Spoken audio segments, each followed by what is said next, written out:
সহকর্মীবৃন্দ, অন্যান্য যে মাধ্যমিক বিদ্যালয়গুলো আছে তাদের প্রধান শিক্ষক সহ সহকর্মীবৃন্দ এবং প্রাথমিক বিদ্যালয়ের প্রধান শিক্ষক সহ সহকর্মীবৃন্দ এবং এলাকার সুধীজন, গুণীজন এবং আমার প্রাক্তন শিক্ষার্থী এবং বর্তমান স্নাতক শিক্ষার্থীবৃন্দ, আমরা কথা বলার অনেক থাকলেও এখন যেহেতু আমাদেরকে সময় আসলে অনুমোদন দিচ্ছে না, তো সেই হিসাবে আমি সংক্ষিপ্ত সারে শিক্ষার্থীদের উদ্দেশ্যে একটি কথা বলবো আর এলাকাবাসীর উদ্দেশ্যে একটি কথা বলবো। শিক্ষার্থীদের উদ্দেশ্যে শুধু এতটুকু বলতে চাই যে আমাদেরকে শিখতে হবে, শিক্ষার কোনো শেষ নেই, শিক্ষা সারাটি জীবনই শেষ করতে হবে। আমি প্রায় সময় বলে থাকি অনেক মনীষী বড় বড় ডিগ্রি অর্জন করে, কিন্তু সেই ডিগ্রির আগে ছোট্ট একটি বর্ণ দিয়ে তার পাশে ছোট্ট একটি কি বলে বিন্দু বসানোর জন্য তার জীবনের সমস্ত ত্যাগ তিতিক্ষা স্বীকার করার পরও অনেকের সৌভাগ্যে সেই জিনিসটি জোটে, অনেকের জোটে না। তার মানে শিক্ষা কত কঠিন এবং কত পরিশ্রমী জিনিস এটা আসলে ওই বলে খাতায় যে ঢোকে সেই জানে। তো শিক্ষার্থীরা, তা তোমাদের কাছে আমার বিশেষ আবেদন যে তোমরা সবসময় শিক্ষায় ব্রতী থাকবে, এটাই আমার একমাত্র আবেদন। এবং সেই সাথে আর একটি ছোট্ট আবেদন, মহান রসুলের বাণী যেটা আবু দাউদ শরীফের ভিতরে আসছে, আনজিলুন নাস মানাজিলাহুম, প্রতিটা মানুষকেই তার যথাযথ মর্যাদা অনুযায়ী তাকে অবশ্যই সেই স্থানে মর্যাদা দান করবে। এটাই আমার শিক্ষার্থীদের কাছে বিশেষ অনুরোধ। এলাকাবাসীর কাছে আমার বিশেষ অনুরোধ, আজকের আপনাদের এই এলাকাবাসী, আপনাদের সমন্বয়ে এই প্রতিষ্ঠান গড়ে উঠেছিল, যেটা আমরা ইতিমধ্যে শুনেছি 1950 সালে ফুরকানিয়া হিসাবে এখানে প্রতিষ্ঠান হিসাবে স্বীকৃতি পেয়ে পরবর্তীতে 1985 সালে এই প্রতিষ্ঠান দাখিল পর্যায়ে উন্নীত হয় এবং দাখিল পর্যায়ে স্বীকৃতি লাভ করে। তো সেই সময়ের কালে যারা প্রতিষ্ঠাতা ছিলেন, আমি তখন এখানে ছিলাম না, আমি 91 সালে আসছি।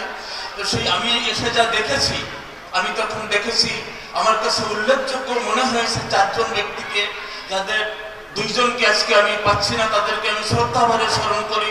যার একজন হচ্ছে জনাব আলতাফ হোসেন ভূঁইয়া, যিনি আমার এখানে চাকরিতে যোগদান করার পরে কিছুদিন ছিলেন এবং তিনি প্রতিনিয়ত সবসময় তিনি শ্রম দিতেন, প্রতিষ্ঠানে আসতেন।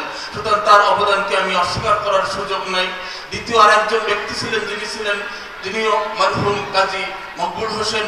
আজকের এই 2 জন তারাও প্রতিষ্ঠাতা, এবং এই সাথে আরো 2 জন প্রতিষ্ঠাতা যারা আজকে আমাদের কাছে জীবিত আছে এবং তারা আমাদের সামনে উপস্থিত আছেন। একজন প্রতিষ্ঠাতা সুপার হিসাবে আমাদের সামনে উপস্থিত আছে যারা মাওলানা এ.কে মাহমুদুর রহমান, এবং প্রতিষ্ঠাতা সভাপতি হিসাবে যিনি উপস্থিত আছেন আপনারা শুনেছেন ইতিমধ্যে, জনাব আজিজুর রহমান ভূঁইয়া।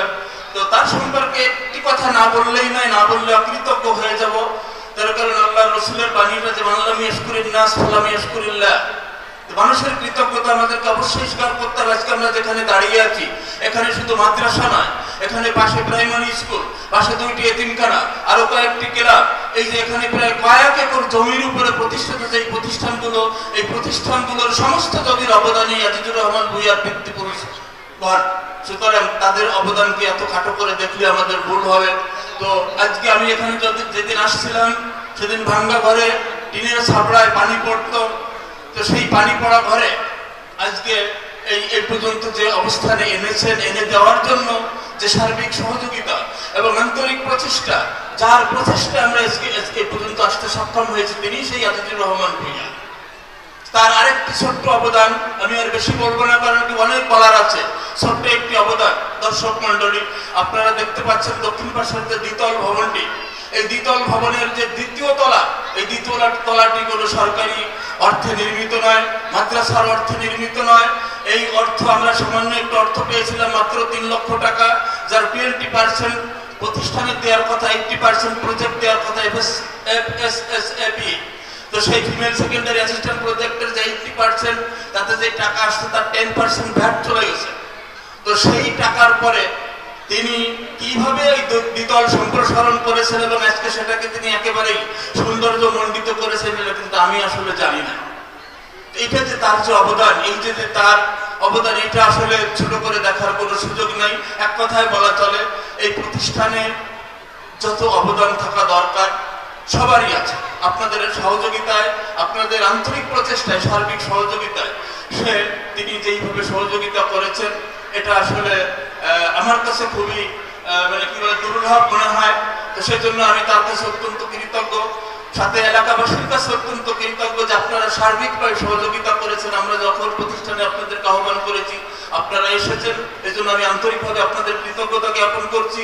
সাথে সাথে আপনাদের সহ, যেহেতু এই প্রতিষ্ঠান এমন একটি জায়গায়, এই প্রতিষ্ঠান মিডিল পয়েন্টে, এর চতুর্পাশে যে গ্রামটি অবস্থিত, এই গ্রামবাসীর অবদানকে একেবারেও ছোট করে দেখার সুযোগ নেই। এবং আমি চেষ্টা করেছি এখানে আসার সাথে সাথে সেখান থেকে আজ পর্যন্ত এই গ্রামের ছোট্ট থেকে নিয়ে বৃদ্ধ পর্যন্ত প্রত্যেকে যার যে অবস্থানে, যার যে সম্মান, তার সম্মানকে যথাযথ অবস্থানে রেখে আমি চলার চেষ্টা করেছি। তারপরেও আমার চেষ্টার ভিতরে অনেক ত্রুটি থাকতে পারে। সেই ত্রুটির জন্য আমি এলাকাবাসীর মাধ্যমে, যেহেতু গ্রামবাসীর প্রতিষ্ঠান, স্বাগতিক প্রতিষ্ঠান, গ্রামবাসীর ছোট বড় সবার কাছে বিনীতভাবে ক্ষমা প্রার্থনা করছি। আপনারা আমাকে ক্ষমা সুন্দর দৃষ্টিতে দেখবেন এবং প্রতিষ্ঠানের জন্য পূর্বের থেকে আরো শক্তিশালী বেগে, আরো শক্তি নিয়ে যথাসাধ্যভাবে আপনারা প্রতিষ্ঠানকে আরো উন্নয়ন করার চেষ্টা করবেন এবং আমার জন্য খাসভাবে দোয়া করবেন যে আমি আল্লাহ রব্বুল আলামিন যদি আমাকে কিছুদিন জীবিত রাখে, তাহলে আমি যেন হায়াতে তৈয়বা ওয়াসহাতে কুল্লি অবস্থায় আমার যে জীবনের বাকি সময়, সেই সময়টা যেন অতিবাহিত করতে পারি। আল্লাহ রব্বুল আলামিনের কাছে আপনাদের মাধ্যমে সেই তৌফিক আমি এখানে শেষ করছি। আল্লাহ।